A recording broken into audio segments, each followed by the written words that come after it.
네트워크 마케팅이 어떤 일인지 자세하게 설명드리는 시간을 준비했습니다. 아직까지도 많은 분들이 네트워크 마케팅에 대해서 오해하고 계신 분들도 많고요. 잘 모르시는 분들도 너무 많아요. 그래서 오늘 이 시간을 통해서 네트워크 마케팅이 정확하게 어떤 일인지 이해하시고요. 만약 이해하셨다면 하신 후에 이 일이 나한테 이득이 되는지 아니면 나한테 이득이 안 되는지 이게 내 삶에 도움이 될지 내 삶에 도움이 안 될지 스스로 한번 판단해 보시는 시간을 갖길 이제 추천드릴게요. 그리고 만약에 내가 생각했을 때 이것이 내 인생에 도움이 될 것 같다라고 생각이 드신다면 이 사업을 시작하는 거 이전에 이 사업을 배워보시기를 추천드립니다. 이 사업은요 무조건 배우고 해야 되거든요. 그래서 오늘은 어떠한 거품도 없이 네트워크 마케팅에 대해서 정확하게 설명을 드리도록 할게요. 네, 화면 공유하겠습니다.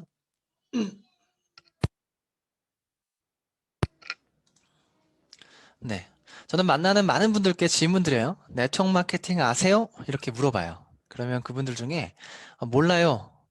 아니면 뭐 누군가 하는 거 봤어요. 제 주변에 누가 해요. 아니면 뭐 여러 가지 대답들을 하시는데 그 중에 어떤 분이 이렇게 얘기하시더라고요.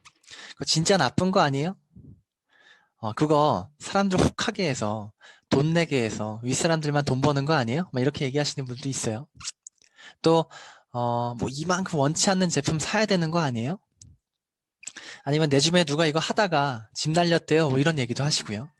그렇게 얘기하시는 분들도 있고 또 어떤 분들은 이렇게 얘기하십니다. 네트워크 마케팅 아세요? 이렇게 물어보면 그거 파는 거잖아요. 이렇게 얘기해요. 자기 파는 거 못해요. 그래서 나한테 이런 얘기 하지 마요. 이렇게 얘기하시는 분들도 있고요. 또 어떤 분들한테 또 네트워크 마케팅 아시냐고 물어보면 어떤 그분 중에 몇 분 정도는 이거 정말 괜찮은 비즈니스잖아요. 하나의 비즈니스 모델이잖아요. 이렇게 얘기하시는 분들이 있어요. 그래서 어떤 분들은 정말 나쁜 거다. 불법 피라미드라는 인식을 가지고 얘기하시는 분들도 있고요.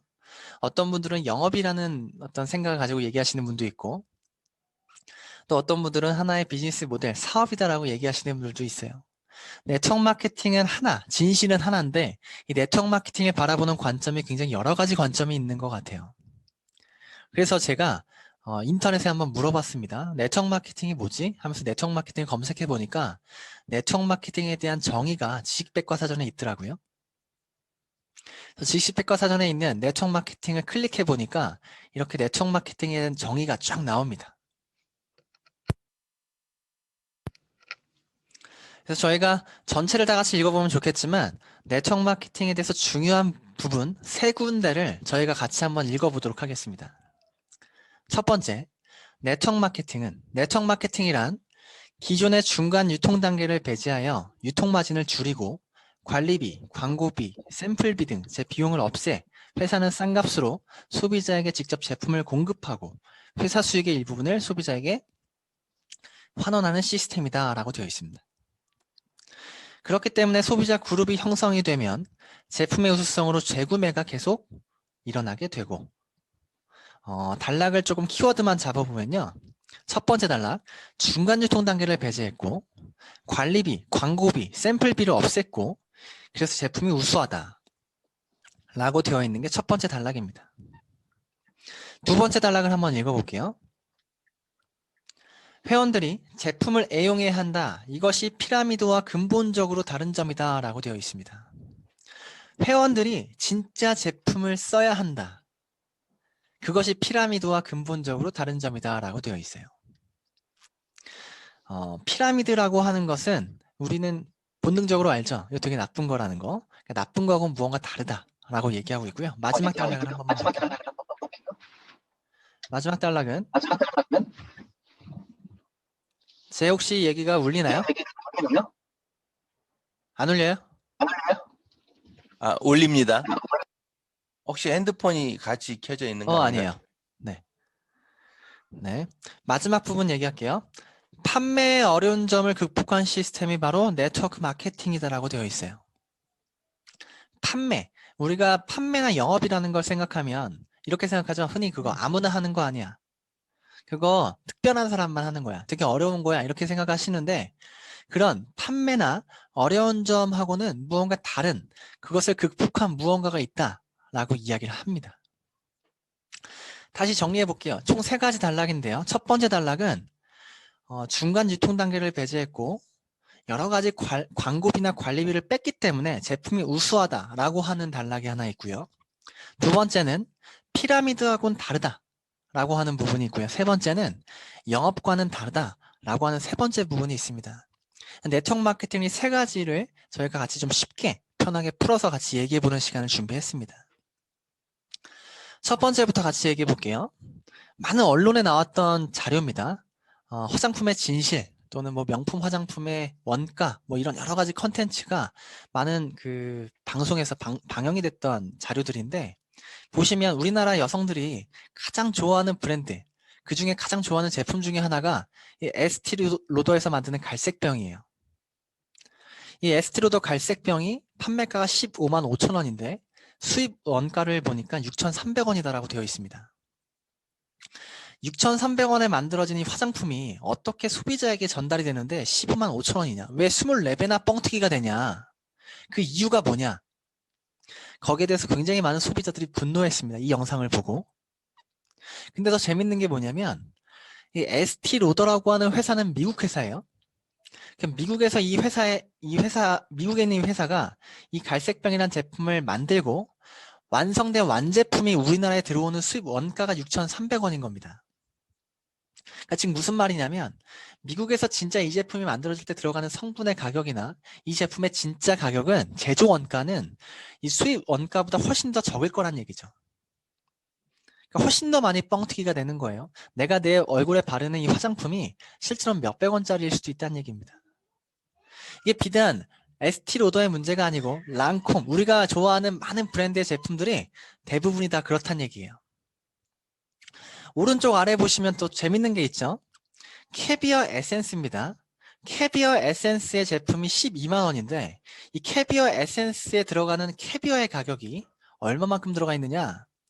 100원도 아니고 10원도 아니고 1원도 아니고 0.7원만큼의 캐비어의 가격이 들어있다. 캐비어가 들어가 있다. 이 캐비어를 잠깐 물에 담갔다 뺐나? 0.7원만큼 들어가 있는 이 에센스를 왜 캐비어 에센스라고 부르면서 12만 원에 파느냐? 이게 말이 되느냐? 이런 얘기들을 하는 거죠, 이 소비자들이. 왜 이런 것들, 왜 이렇게 24배나 가격이 뻥튀기가 되고 캐비어가 없으면서 캐비어 화장품이라고 12만 원 유통되는 이유가 뭐냐라고 봤더니 대부분이 화장품의 가격들이 진짜 그 제품의 우수성에 대한 가격이 아닌 제품의 마케팅비와 유통비가 대부분이다라고 되어 있는 이유가 있던 겁니다. 그러니까 내가 사는 화장품이 내가 만약 화장품을 만드는 회사의 오너다라고 생각한다면 정말 우수한 화장품을 만드는 것보다 내 제품을 많은 사람들에게 알리고 판매하는 게 더 중요하다는 얘기죠. 그럼 그걸 하기 위해서 우리가 뭘 하냐? 강남역 앞에, 강남역 가면요 정말 월세 비쌉니다. 거기에 로드샵을 만듭니다. 그 로드샵을 만드는 이유는 그 강남역에 사람이 많아서 많이 판매를 올리겠다는 목적보다는 정말 유동인구가 많은 그곳에 내 상징성 있는 로드샵을 만들고 사람들에게 각인시키겠다는 마케팅 용도가 훨씬 더 커요. 그러니까 정말 목 좋은 곳에 로드샵을 만들고 그리고 정말 인기 있는 연예인 모델을 쓰고 조그만 샘플들을 만들면서 많은 사람들에게 나눠주고 이런 모든 마케팅 비용들이 정말 제품의 우수한 것과는 별개의 내 제품을 알리기 위한 비용으로 쓰인다는 얘기죠. 유통비도 마찬가지입니다. 내가 제품을 만들었을 때 아까 에스티로도 한번 보세요. 우리나라에 들어오고 그리고 여러 가지 또 도매, 소매, 총판 여러 가지 유통 과정을 거치면서 소비자 손에 들어왔을 때는 이미 그 가격이 몇 배나 뻥튀기가 된 가격이죠.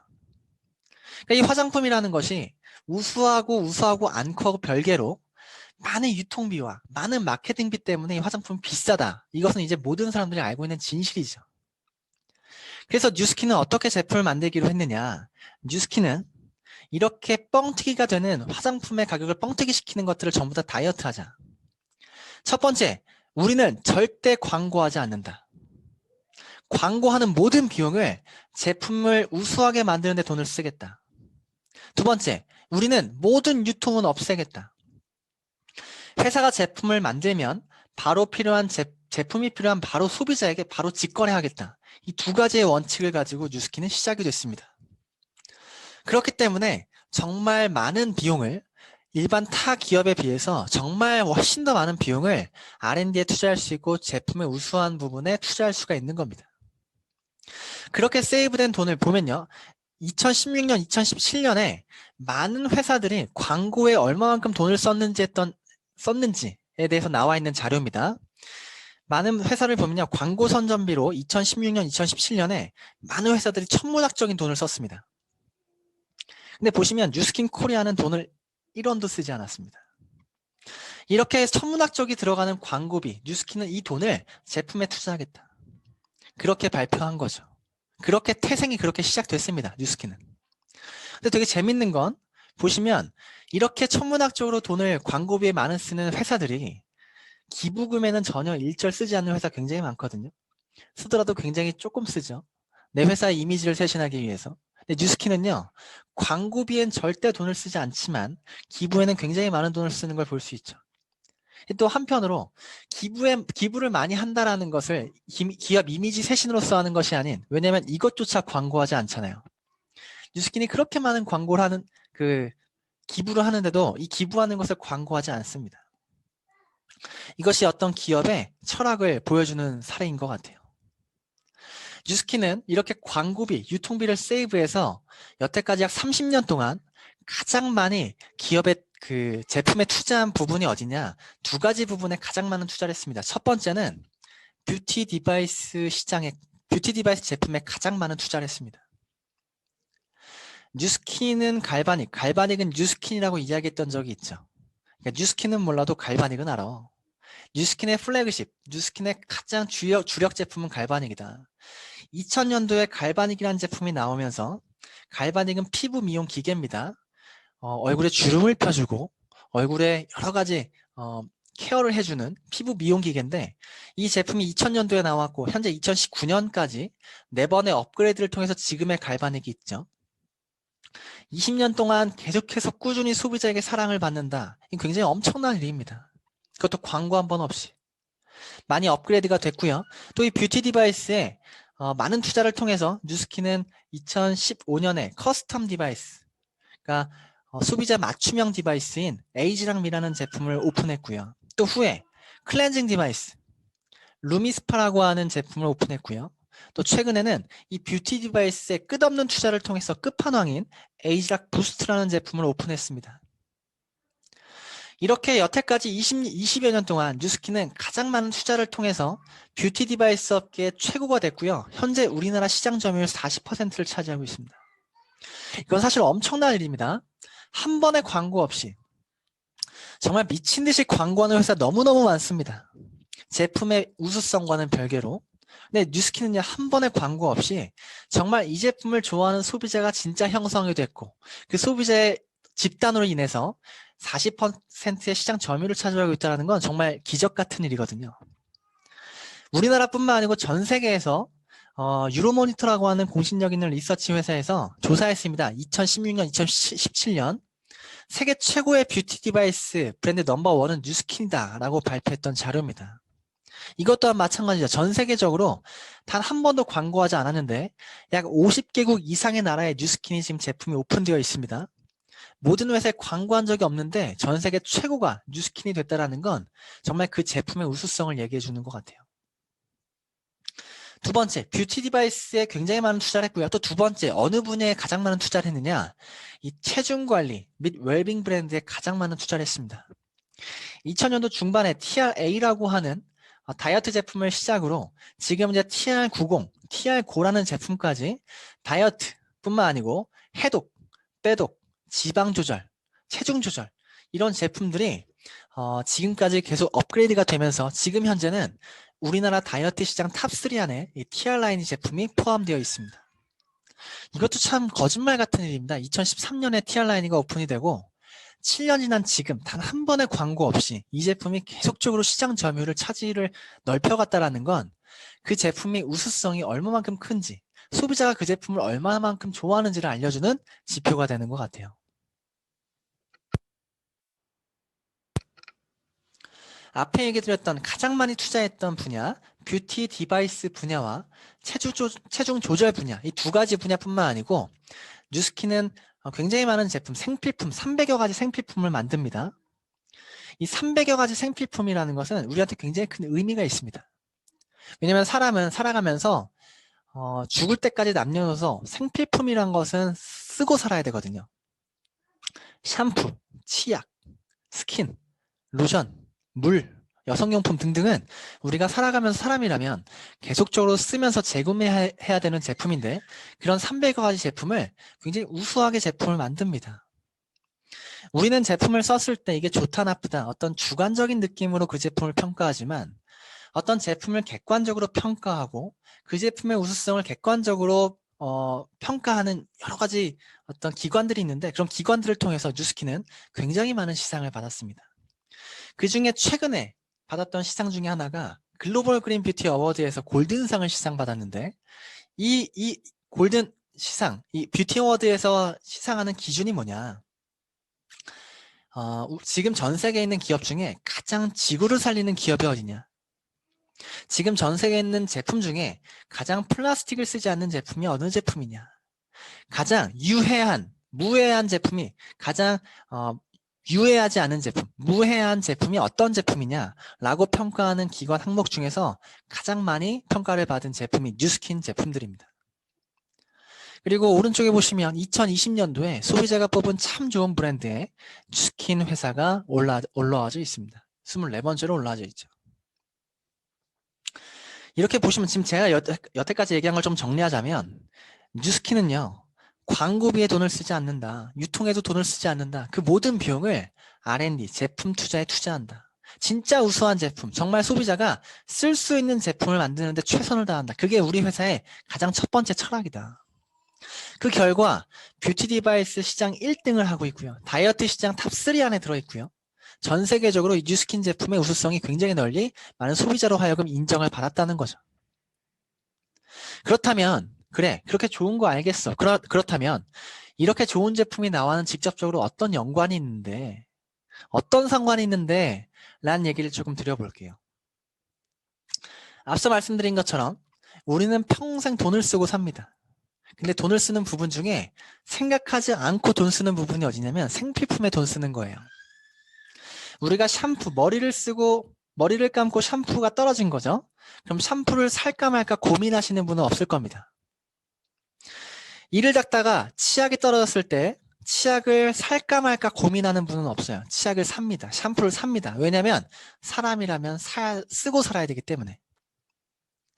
만약에 내가 평생 써야 되는 생필품들이 있는데 그 생필품들이 내가 원래 쓰고 있던 거 가격대가 비슷한데 훨씬 품질이 좋다면 브랜드를 한번 바꿔보실 생각 있나요? 가격이 비슷한데 품질이 10배 이상 좋다. 썼을 때 진짜 뭔가 다른 차이가 있다라는 것을 내가 느낀다면 브랜드를 한번 바꿔보자고요. 그게 뉴스킨입니다. 성인 한 명이 한 달에 생필품으로 얼마 정도의 돈을 쓰는지 계산해 봤더니 1년에 약 200만 원, 한 달에 한 20만 원 정도의 제품을 생필품으로 쓴다고 하더라고요. 그럼 20만 원 정도 제품을 한번 브랜드를 바꿔보자. 추가적인 지출이 있는 게 아닙니다. 내가 원래 쓰는 생필품을 뉴스킨으로 한번 바꿔보는 거예요. 왜? 제품이 훨씬 우수하니까. 우수한 거 이상만큼 훨씬 더 좋다라는 느낌을 받으실 겁니다. 그럼 내가 제품을 쓰고 제품이 좋다라고 느낀다면 내 주변의 친구 4명에게 한번 광고해보자. 왜냐면 회사는 전혀 마케팅, 광고를 하지 않습니다. 그럼 그 광고를 누가 하느냐? 이 제품을 쓰고 좋은 소비자에게 마케팅과 광고를 양도했습니다. 내가 이 제품을 쓰고 좋다면 내 주변의 친구에게 가서 이 제품이 좋다라고 이야기하는 거예요.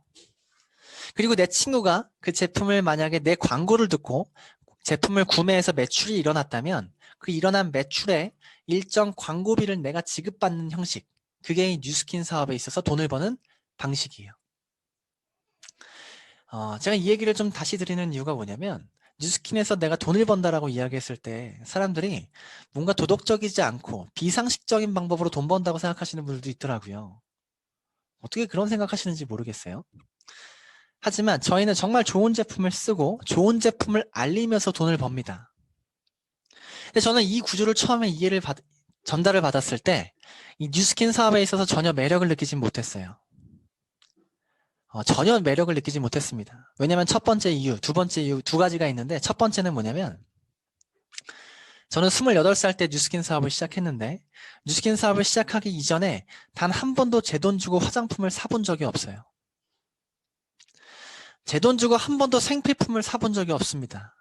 근데 성인 한 명이 20만 원 정도의 생필품을 쓴다는 것 자체가 이해가 안 되더라고요. 그래서 이렇게 얘기했을 때 이야기했어요. 나 2만 원도 안 쓴다고. 20만 원 깜짝 놀랐습니다.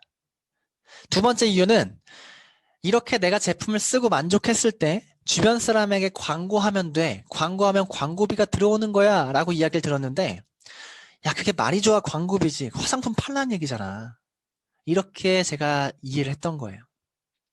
야 나 화장품 못 판다. 내가 어떻게 화장품 파냐. 나 그냥 아무것도 해본 적이 없는데 관심도 없고 너나 해라 이렇게 이야기했어요. 근데 제가 처음에 그렇게 받아들였던 뉴스킨이 제가 조금 더 이 사업 보상 구조를, 소득 구조를 조금 더 깊게 이해하고 보니까 전혀 다른 거라는 것이 이해가 됐습니다. 그때부터 제가 굉장히 큰 매력을 느끼기 시작했거든요. 그 부분에 대해서 제가 좀 설명을 드리고 싶습니다. 일단 이게 무언가 다르다라고 하는 것을 이야기하기 전에 이 쿠팡이라는 기업이, 쿠팡 아시죠? 쿠팡이라는 기업이 돈을 버는 방법, 돈을 버는 구조에 대해서 이해하신다면 이게 뉴스킨이 왜 아까 얘기 드린 것처럼 영업이고 파는 게 아닌지를 조금 이해하시기 쉬우실 거예요. 쿠팡은 이제 모두 다 아실 겁니다. 모르는 분은 없어요. 저는 쿠팡 매니아입니다. 지금 보시면 저는 로켓 와우 회원이고요. 그리고 한 500건의 제품을 주문했죠. 필요한 제품이 있습니다. 쿠팡에 삽니다. 아마 최근에 한 1000건이 넘었을 겁니다. 지금 뭐 코로나 시대다 얘기하지만 그 이전에도 계속 인터넷 판매는 계속적으로 성장하는 추세였고요. 지금은 더 그렇죠. 무언가 마켓이나 마트 가서 제품을 사는 사람보다는 인터넷 마켓에서 제품을 구매하는 사람이 훨씬 많습니다. 그러니까 저같이 쿠팡을 좋아하는 사람도 있고 쿠팡이 하는 다른 마켓을 이용하는 분들도 있겠지만 저는 일단 쿠팡을 좋아하니까 쿠팡 얘기를 좀 드려볼게요. 제가 쿠팡을 좋아하는 이유는 딱 하나예요. 진짜 없는 게 없는 것 같아요. 그러니까 다른 데 검색할 바에 그냥 쿠팡에 검색하면 다 있는 것 같으니까 쿠팡에서 그냥 구매를 하는 겁니다. 없는 게 없어요. 근데 되게 재밌는 게 뭐냐면 한번 제가 이런 생각한 적이 있어요. 아니 진짜 이건 없겠지 생각되는 거 막 검색하고 검색했을 때 이것도 있네 이것도 있네 막 이러다 보니까 궁금하더라고요. 이 쿠팡은 이 모든 제품을 본인이 먼저 사고 영업하나? 어떻게 생각하세요?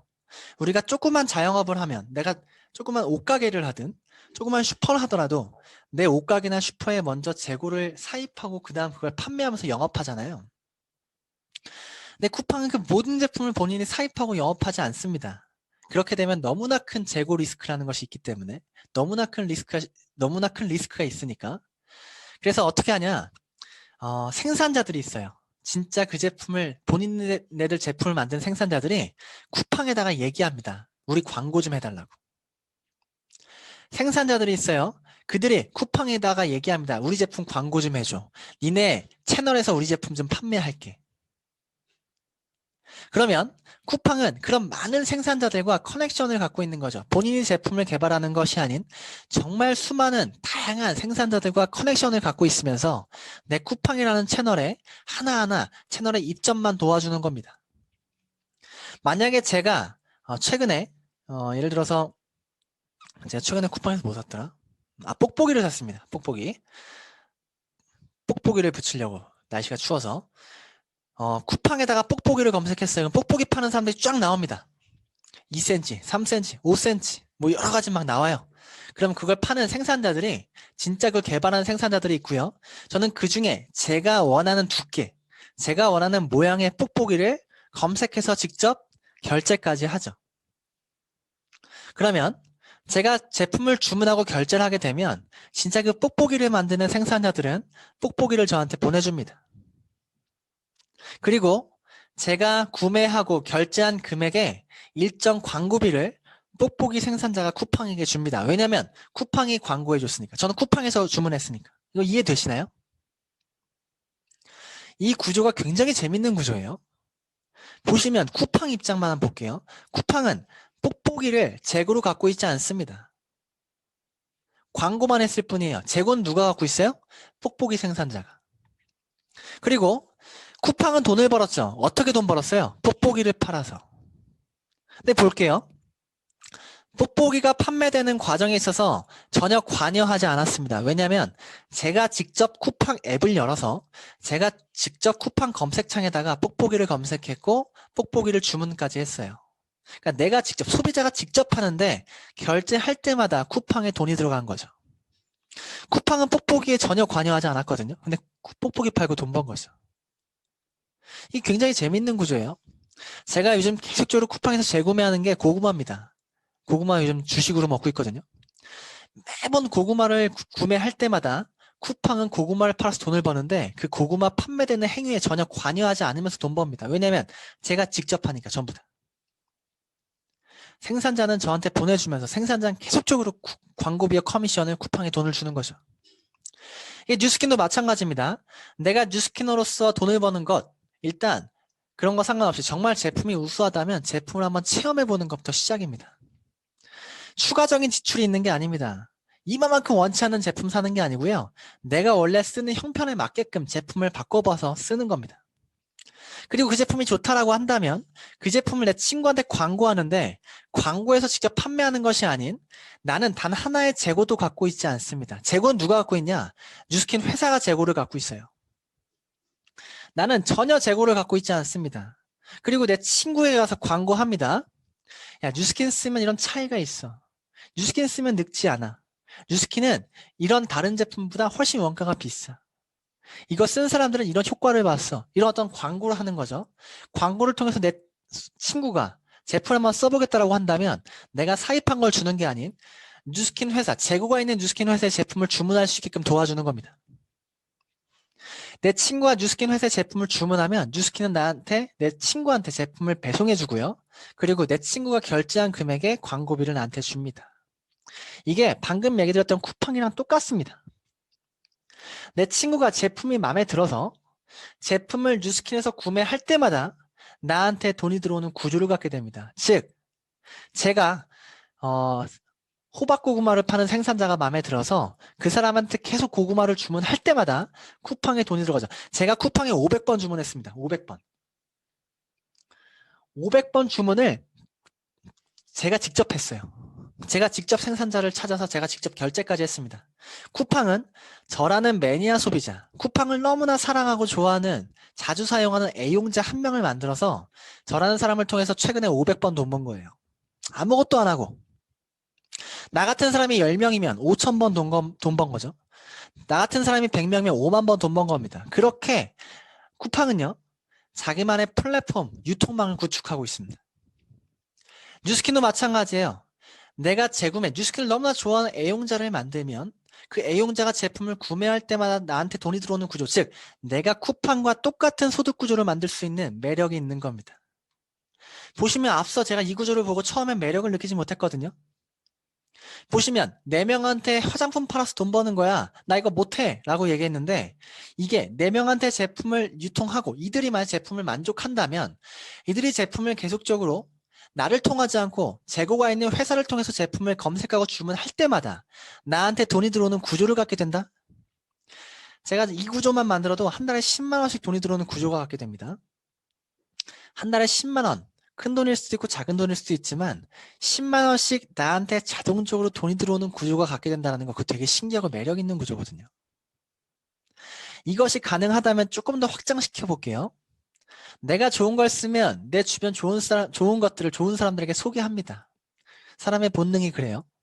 나로 하여금 30명 정도의 뉴스킨을 좋아하는, 뷰티 디바이스를 좋아하는, 나의 몸을 관리하고 싶어 하는 사람들에게 좋은 제품을 전달했을 때 그 제품을 계속 구매하는 사람들이 30명 정도 생기면 나한테 한 100만 원 정도의 소득이 매달 들어옵니다. 매달 들어와요. 100만 원씩 돈을 버는 것이 큰 돈이냐 작은 돈이냐 사람마다 다를 수 있겠지만 내가 일하지 않아도 나의 유통망을 통해서 그냥 100만 원씩 돈이 들어오는 소득 구조가 있다라고 하는 건 굉장히 매력적인 겁니다. 보시면 그것이 가능한 이유가 뭐냐면 이 소비자 한 명 한 명이 단순 소비자가 아니고 한 명 한 명이 소비자의 자산의 형태로 존재하기 때문에 그래요. 자산이기 때문에 내가 만든 것이 단순 소비자가 아닌 소비자 자산이기 때문에 자산의 형태로 소득이 들어오는 거죠. 소비자 자산을 제가 조금 더 큰 넓은 범위에서 얘기를 좀 드리면요. SK텔레콤, 저는 SK텔레콤을 씁니다. 아마 지금 제 강의를 듣고 있는 절반 이상의 분들도 SK를 쓰고 있을 거예요. 한 달 내내 핸드폰 요금을 쓰고 우리는 핸드폰 요금을 SK에 매달 내죠. 우리들은요, SK의 소비자 자산들입니다. 왜냐면 매달 SK에 돈 내니까. SK 입장에서 우리 같은 사람이 많을수록 매달 돈 들어오는 유통망이 커지는 거죠. 시장이 커지는 겁니다. 그래서 보조금을 주고 뭔가 인터넷 받고 TV 받으면 현금 50만 원 주고 막 이런 어떤 정책을 통해서라도 소비자 자산을 뺏겠다라는 전쟁을 벌이고 있죠. 그게 이 소비자 자산의 중요성입니다. 많은 오너들, 기업가들, 사업가들은요, 이 소비자 자산을 갖는데 혈안이 돼 있거든요. 저는 신용카드를 쓰는데 삼성카드를 써요. 제가 삼성카드를 쓸 때마다 카드 수수료가 카드 회사에 들어갑니다. 그러니까 삼성카드를 쓰는 많은 소비자가 있다면 그것은 단순 소비자가 아닌 삼성카드의 소비자 자산들이죠. 왜냐하면 매달 본인의 회사에 돈을 주는 소비자 자산들이니까. 한번 생각해 보세요. 내가 만약에 한 달 열심히 일하고 월급을 받았는데 내가 받은 월급이 막 돈이 막 빠져나가. 그런 경험들 다 하고 계시죠? 막 빠져나간다라는 건 무슨 말이에요? 내가 어딘가에 돈을 내고 있다라는 거고요. 돈을 낸다라는 건 그 돈을 받는 그 주체가 나를 본인의 소비자 자산으로 갖고 있기 때문에 난 누군가의 자산으로 속해 있기 때문에 돈을 내는 겁니다. 우리는 국가의 자산이죠. 그래서 나라에도 돈을 내죠. 이렇게 한번 생각해 보면 우린 누군가한테 돈을 막 주는데 돈이 막 들어오는 구조도 갖고 계신가요? 평생 누군가의 주머니에 돈만 주는 거 말고 우리가 이 소비자 자산의 개념을 이해했다면 누군가의 주머니에서 돈도 한번 가져와 보자. 소비자 자산을 한번 만들어 보자. 그럼 어떻게 하는 건데? SK텔레콤이나 삼성처럼 회사를 창업하면 된다. 근데 회사를 창업하는 것이 능력 있고 실력 있고 경험 있고 돈 있고 이런 것들의 자격 조건이 갖춰져야지만 회사를 창업할 수 있잖아요. 그러면 능력이 없으면 자산을 만들 수 없느냐? 한 가지 방법이 있다. 그게 뭐냐면 건물을 사면 됩니다. 내가 능력이 없다면 돈이 많아서 건물을 사게 되면 내 건물에 사는 세입자가 나한테 소비자 자산이 되고 그 세입자가 한 달 내내 열심히 일해서 월급을 받으면 그 월급의 일정 부분을 저한테 월세로 계속 낸다? 그러면 그것이 나한테는 소비자 자산으로서 버는 소득이 되겠죠. 즉 정리하자면 소비자 자산이라는 것은 누군가로 하여금 돈을 받는 구조를 만드는 건데 그 구조를 만들기 위해서는 능력이 있어서 회사를 창업하거나 돈이 있어서 무언가 자산이 될 수 있는 건물을 사거나 이 두 가지가 아니면 소비자 자산을 내가 소유하기가 너무나 어렵다. 근데 딱 한 가지 방법이 있다. 내가 능력이 없거나 내가 능력이 좀 부족하거나 아니면 내가 돈이 좀 부족했을 때 내가 소비자 자산이라는 것을 만들 수 있는 유일한 방법이 뉴스킨입니다. 네트워크 마케팅이에요. 이것이 내가 능력이 좀 부족하고 내가 실력이 좀 부족하고 돈이 좀 부족했을 때 내가 이 소비자 자산이라는 것을 이해했고 이 소비자 자산을 만들고 싶은데 만드는 방법이 유일하게 뉴스킨이기 때문에 이 네트워크 마케팅을 하는 겁니다. 제품이 너무 좋아서 이거 해요. 아니요. 제품이 너무나 좋으면 제품만 쓰면 됩니다. 누군가의 자산이 되어주시면 돼요. 근데 우리는 이 구조를 이해했기 때문에 뉴스킨 하는 겁니다. 유일하니까. 만약에 뉴스킨 외에 소비자 자산을 만드는 더 수월한 방법이 있다면 그거 하시면 됩니다. 저는요. 처음에 뉴스킨 사업을 시작하고 제 소비자 자산 4명을 만들었더니 한 10만 원씩 벌더라고요. 그리고 30명 정도를 만들었더니 100만 원을 벌고요. 그렇게 제가 지금 이제 7년, 8년째 사업을 하고 있는데요. 사업을 하고 제 소비자 자산이 몇 명인가? 인터넷을 통해서 제가 서치해 보니까 제 소비자 자산이 5천 명 정도 되더라고요. 내 자산, 나한테 제품을 쓰는 자산이 5천 명이 있다. 그 5천 명이 나를 통하지 않고 쿠팡에서 제품을 주문하듯이 본인의 필요 제품을 주문하듯이 뉴스킨 회사에서 본인의 필요한 제품, 뉴스킨 제품을 주문할 때마다 나한테 돈이 들어오는 구조를 갖게 된 겁니다. 굉장히 매력 있는 구조고요. 굉장히 삶을 바꿀 수 있는 무기가 됩니다. 그러면 하나 질문 드리면요. 자산은요. 4명이어도 좋고 10명이어도 좋고 100명이어도 좋고 1000명이어도 좋지만 자산은 많으면 많을수록 좋은 거죠. 그러면 제가 직접 5000명의 소비자 자산을 하나하나 일일이 만들었을까? 그렇게 못했습니다. 소비자 자산을 확장시키는 원리가 있습니다. 그 부분을 잠깐 얘기 드릴게요. 소비자 자산 어떻게 확장시키는가? 그 비밀이 맥도날드에 있습니다. 맥도날드는 과거에 한번 이렇게 볼게요. 지금 현재 우리의 맥도날드를 생각하지 말고요. 과거에 그냥 일반적인 평범한 가게, 햄버거 가게, 일반적인 평범한 햄버거 가게를 같다고 생각하고 한번 비교해 볼게요. 그때 당시엔 전 세계 뭐 프랜차이즈도 아니고 가맹점도 아니고 그냥 하나의 가게만 있던 맥도날드 가게, 그 옆에 A 햄버거 가게가 있다라고 가정하고 두 가지를 한번 비교해 보겠습니다. A 햄버거 가게 사장은 하루에 햄버거를 100개를 팔았습니다. 하루 햄버거를 100개를 판다라는 건 우리 가게에 오늘 손님이 100명이 온 겁니다. 그리고 내가 한 달 평균을 내보니까 하루에 100명씩 손님이 왔다고 봤을 때 매번 다른 손님이 오는 것이 아닌 비슷한 손님이 주기적으로 옵니다. 즉 내가 자영업을 했을 때 자영업의 성공 여부는 단골 손님을 얼마만큼 만드느냐에 따라 달려있는 거죠. 단골 손님은 주기적으로 오는 분들을 얘기합니다. 정리하자면 A 햄버거 가게 사장은 하루 단골 손님이 100명이다. 맥도날드 가게 사장도 하루 단골 손님이 100명이다. 하루 햄버거를 100개를 판다. 근데 A 햄버거 가게 사장은 하루에 햄버거를 1000개를 팔고 싶은 목표를 세웁니다. 우리 그래서 24시간 쉬지 않는다. 그리고 우리 알바생, 직원들 더 뽑아서 24시간 더 가게도 넓히고 10배의 수익을 한번 내보자라는 목표를 세우고 도전합니다. 그때 맥도날드 가게 사장은 어떤 목표를 세웠냐? 우리처럼 100개 햄버거를 파는 가게, 즉 단골 손님을 100명을 갖고 있는 우리 같은 가게를 전 세계 3만 개를 내보자라는 목표를 세웁니다. 그리고 2명의 가게 사장의 목표가 다 이루어졌죠?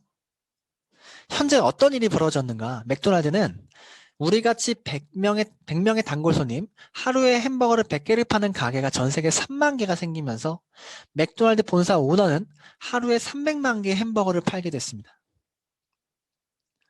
하루에 300만 개 햄버거를 파는 오너가 된 거죠. 근데 A 햄버거 가게 사장은 24시간 일을 하고요. 매장을 크게 넓혀서 직원도 많이 써서 10배의 성장을 이뤄냈지만 맥도날드 가게 사장이 하루에 파는 300만 개 햄버거를 팔기 위해서는 10년이라는 시간이 걸립니다. 미친 듯이 팔아서 10년을 팔아야 맥도날드가 사장이 하루에 파는 햄버거만큼 팔 수 있는 거예요. 이것을 우리는 전문 용어로 레버러지라고 부릅니다. 누군가의 100년이 누군가의 보름밖에 걸리지 않는 맥도날드 가게 사장이 딱 보름만 햄버거를 미친 듯이 팔면 누군가 100년 동안 햄버거를 팔아도 그만큼 못 파는 결과가 나오는 겁니다. 이것이 프랜차이즈의 비전이고요. 프랜차이즈 레버러지죠.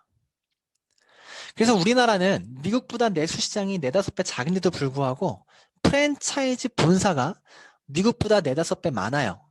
그러니까 우리나라가 프랜차이즈 공화국이라고 불립니다. 많은 사람들이 이 프랜차이즈에 대한 비전, 프랜차이즈 레버러지를 이해하고 도전하는 겁니다. 근데 우리도 한번 도전해보자. 일단 프랜차이즈 보면요. 프랜차이즈의 대표 오너가 백종원이란 분이죠. 더본코리아 대표 백종원. 우리나라뿐만 아니고 한 전 세계 본점을 한 30개, 이 30개를 통한 가맹점 수천 개를 갖고 있습니다. 이 백종원이 갖고 있는 그 가맹점 중에 저는 한신포차를 되게 좋아해요. 그리고 백다방도 좋아하고요. 한신포차와 백다방에서 제가 닭발을 먹거나 커피를 먹을 때마다 문득문득 생각합니다. 내가 결제하는 순간 백종원 주머니에 돈이 들어가네? 닭발 먹고 결제할 때, 커피 먹고 결제할 때 백종원 주머니에 돈이 들어가네? 난 백종원의 소비자네? 나 같은 소비자가 전국에 몇 명이야? 나 같은 소비자가 전 세계에 몇 명이야? 백종원 단골 손님들 진짜 많네? 야, 진짜 부럽다. 이런 생각을 정말 많이 합니다. 제가 이런 얘기를 와이프한테 하니까 와이프는 소유진이 훨씬 부럽다고 이야기하더라고요. 백종원이든 소유진이든 부러운 건 맞죠. 그죠? 어쨌든 이게 프랜차이즈의 비전이죠. 백종원이 어디에 있든 간에 백종원의 단골 손님을 계속적으로 묶어둘 수 있는, 그리고 확장시킬 수 있는. 제가 프랜차이즈에 대한 운영을 배우고 싶어서 대학교 때 배웠던 수업, 대학 교재입니다. 대학 수업이고 프랜차이즈에 대한 모든 종류와 수업과 종류와 운영 방식에 대해서 여러 가지 것들이 나와 있는 책인데 이 책에 보면 첫 페이지 34페이지에 보면 프랜차이즈 비즈니스의 분류가 나옵니다. 프랜차이즈는 총 4가지로 분류할 수가 있다. 첫 번째는 직업 프랜차이즈, 두 번째는 제품 유통형 프랜차이즈, 세 번째는 사업형 프랜차이즈, 네 번째는 직접 판매 프랜차이즈. 이렇게 4가지로 분류할 수가 있다. 근데 그 중에 우리가 흔히 아는 프랜차이즈가 사업형 프랜차이즈, 백종원, 그리고 지금 제가 얘기 드리는 네트워크 마케팅, 뉴스킨이 직접 판매 프랜차이즈입니다. 뉴스킨의 본질은, 네트워크 마케팅의 본질은 프랜차이즈 비즈니스다라고 대학 교재에 실려 있습니다. 그렇다면 어떤 차이가 있기 때문에 우리가 흔히 아는 백종원 프랜차이즈와 뉴스킨 프랜차이즈가 어떤 차이가 있기 때문에 분류가 되어 있겠죠. 어떤 차이가 있을까? 보면 맥도날드 본사 오너는 돈을 법니다. 강남점, 역삼점, 설릉점, 대치점, 가맹점을 분양해서 돈을 법니다. 강남에 있는 사람은 강남에서 햄버거 먹고 대치동에 있는 사람은 대치동에서 햄버거 먹으면서 가맹점에서 단골 손님이 일으킨 매출의 일정 로얄티를 받아가면서 맥도날드 본사 오너는 돈을 벌죠. 뉴스킨도 마찬가지입니다. 내가 본사가 됩니다. 내가 본사가 되는 방법은 나한테 뉴스킨 소비자 30명을 만들면 돼요. 30명을 만들면 내가 뉴스킨 본사가 되고 마찬가지 맥도날드 본사처럼 가맹점을 분양합니다. 가맹점을 분양했을 때 가맹점은 똑같이 가맹점 안엔 반드시 단골 손님이 있어야 됩니다. 그러면 단골 손님이 30명씩 있다고 본다면 나는 가맹점 4개를 분양했고 가맹점 하나당 30명의 단골 손님을 잡았고 4개를 분양했다면 30, 30, 30, 30, 120명의 단골 손님을 잡았고 120명의 전체 매출에 로얄티를 받아가는 본사 오너로서 돈을 버는 거죠. 여기까지만 보면 맥도날드하고 똑같지만 딱 한 가지 차이가 있는데 뭐냐면 맥도날드 본사 프랜차이즈는요. 내가 분양한 가맹점은 가맹점을 분양할 수가 없습니다. 즉 한 번 가맹점은 죽을 때까지 가맹점. 뉴스킨은 내가 분양한 가맹점이 또한 본인도 본사가 되어서 가맹점을 분양할 수가 있습니다. 2대는 3대를, 3대는 4대를, 5대는 6대를 나부터 시작해서 1대부터 6대까지 모든 대리점에 대한 권한, 소비자 자산에 대한 권한을 인정해주는 것이 뉴스킨 사업 보상입니다. 즉 지금 같은 그냥 이론적인 구조를 한번 만들었다고 가정했을 때 1대 대리점 4개, 2대 대리점 4개, 3대 대리점 4개, 4대 4개, 5대 4개, 6대 4개, 총 4개씩 6대까지 총 24개의 대리점을 소유하게 되고요. 24개의 대리점을 소유했다는 건 각각의 30명의 단골 손님, 24명 곱하기 30명, 약 700명. 700명의 자산을 소유하게 됐고요. 이 700명의 자산이 나를 통하지 않고 제품을 구매하고 뭔가 결제하고 할 때마다 나한테 돈이 들어오는 구조를 갖게 되는 겁니다. 그게 뉴스킨 소득 보상 구조예요. 선택하시면 됩니다. 자산. 뉴스킨 사업을 한마디로 이야기하면 소비자 자산을 만드는 비즈니스다. 소비자 자산을 만드는 일이다. 그러면 몇 명을 만들 것인가? 10명, 20명, 30명 만들 것인가? 그걸 통해서 추가적인 소득을 목표로 투잡을 하실 것인가? 그렇게 해도 내 삶에 훨씬 플러스가 되겠죠. 근데 나는 소비자 자산을 한 100명 정도를 만들고 싶다. 그 정도를 목표로 해보고 싶다. 하나의 직업적으로 한 300만 원 정도 벌고 싶다. 또 어떤 분은 아니 나는 소비자 자산을 한 1000명 이상 프랜차이즈로 확장시켜보고 싶다. 남들이 봤을 때는요. 뉴스킨 사업을 하지 않는 분들이 밖에서 뉴스킨 하는 사람들을 보면 다 똑같이 뉴스킨 하는 줄 압니다. 똑같은 마음으로 똑같은 목표를 가지고. 근데 뉴스킨 사업을 해보시면 압니다. 누구나 내가 원하는 목표, 내가 원하는 방향이 다 달라요. 누군가는 투잡으로, 추가적인 소득으로, 누군가는 정말 무언가 경제적인 자유를 위해서. 무엇을 선택하든 간에 자산이 생기는 건 똑같고요. 그 자산에 의해서 돈이 들어오는 구조, 자산에 의해서 돈을 버는 건 똑같습니다. 내가 어떤 걸 선택할지 한번 생각해 보시면 좋을 것 같아요. 워렌 버핏 이야기합니다. 잠자는 동안에도 돈이 들어오는 방법을 찾아내지 못한다면 죽을 때까지 일해야 된다. 이게 무슨 말이냐면 잠이 자도 돈이 들어와야 된다. 그거 안 하면 너 죽을 때까지 일해야 돼. 그러기 위해서 너 죽기 전에 자산 만들라는 얘기입니다. 자산이 없으면 죽을 때까지 일해야 돼. 죽기 전에 자산 만들어. 평범한 내가, 돈이 좀 부족한 내가, 실력이 좀 부족한 내가 노력과 시간을 투자해서 만들 수 있는 유일한 자산이 네트워크 마케팅입니다. 뉴스킨입니다. 그래서 많은 전문가들이 이야기하죠. 이제는 선택이 하는 필수다. 네트워크 마케팅의 비전에 대해서, 네트워크 마케팅의 정당성에 대해서 굉장히 많은 전문가들이 이야기하는 저자가 분명한 책들이 있습니다. 그래서 저는 이런 책들을 읽으면서 좀 더 네트워크 마케팅에 대해서 이해해 가시는 폭을 좀 늘려가셨으면 좋겠고요. 제가 처음에 보여드렸죠. 네트워크 마케팅이 뭐냐? 자세하게 설명드린다고 했고, 누군가는 무언가 불법 나쁜 거야. 누군가는 파는 거야. 이렇게 얘기한다고 했었는데, 마지막으로 한 번 더 정리하면요. 불법 피라미드는요, 한마디로 이겁니다. 제품이 제품 역할을 하지 않는 것. 네트워크 마케팅을 가장한 정말 많은 다양한 회사들이 있습니다. 어느 회사는요, 제품이 없이 돈을 투자하게끔 합니다. 그건 불법이고요. 제품이 있다 하더라도 정말 허접한 제품이 정말 일반적인 소비자에게 유통이 되고 정상적인 유통이 아닌 그 사업을 해야지만 그 사업을 하는 사람만 쓸 수 있게끔 하는 사업자 유통의 제품이라면 정상적인 유통이 아니고 정상적으로 쓰임으로 만들어지는 제품들이 아닙니다. 그래서 불법 피라미드, 그것이 진짜 정상인지 아닌지를 구별할 수 있어야 되고요. 두 번째는 우리가 흔히 판매 영업이라고 했을 때 여러 가지 영업들이 있죠. 보험 영업도 있고요. 뭐 학습지도 있고요. 뭐 다양하게 있겠지만 대부분 그 영업을 통해서 내가 만약에 그 고객을 만들었다. 내가 보험 영업을 통해서 보험 상품을 판매해서 보험 고객을 만들었다면 그 고객은 나의 자산이 아닙니다. 그 고객은 회사의 자산이지 나의 자산이 아닙니다. 그렇기 때문에 내가 보험을 그만뒀을 때 그 사람의 자산이 회사한테 소유가 되어 있기 때문에 그 사람을 뭐 A한테 줬다, B한테 줬다, C한테 줬다 할 수 있는 거고요. 내가 아무리 그 사람을 그런 고객을 많이 만든다 한들 그 사람들이 나의 자산이 아니기 때문에 처음에 수당만 받지 그 사람이 계속 돈을 낼 때마다 나한테 돈이 들어오는 구조는 생기지 않습니다. 영업이라는 건 영업에 대한 권리, 소유권이 없는 것. 하지만 내가 아무리 작은 비즈니스라도 소유권이 나한테 있다면 그것은 비즈니스입니다. 내가 뉴스킬을 통해서 10,000원을 벌더라도 그건 비즈니스고요. 10만 원 벌더라도 비즈니스입니다. 그건 구조가 그래요. 비즈니스 구조가 그렇습니다. 내가 영업을 통해서 1,000만 원을 벌더라도 그건 영업입니다. 네트워크 마케팅에 대해서 자세하게 오늘 이해하셨다면 제가 앞서 말씀드린 것처럼 한번 생각해 보셨으면 좋겠어요. 이것이 나한테 앞으로 내 삶에 도움이 될지 아니면 나한테 도움이 되지 않을지 이런 자산이 만들어짐에 의해서 내 삶이 무언가 변화가 있을지 저 같은 강사가 뉴스킨 하면 돈 많이 법니다. 이런 얘기는 아무 의미가 없는 얘기입니다. 남의 얘기니까. 내가 이해했다면 내 미래를 내가 충분히 그려볼 수 있고 상상해 볼 수 있습니다. 내 3년 뒤를, 내 5년 뒤를. 저는 그랬거든요. 제가 28살 때 대학교 졸업하고 취업하기 직전에 취업해서 사는 삶은 저한테는 정말 숨막히는 삶이었습니다.